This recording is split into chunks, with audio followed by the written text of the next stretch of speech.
No Tia Clayton in this lineup.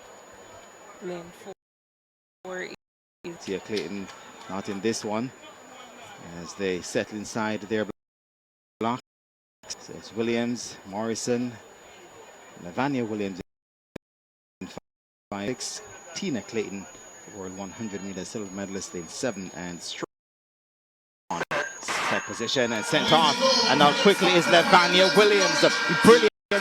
Williams is also flying on the inside. Here comes Smith. 7.09 time. Who would have gotten it?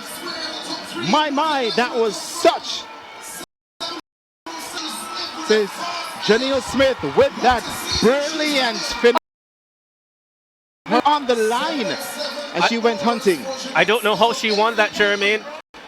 She is not, but it's the worst start I've ever seen from her on a track.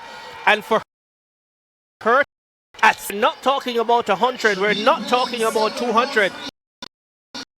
In the blocks, dead last out of the blocks, and somehow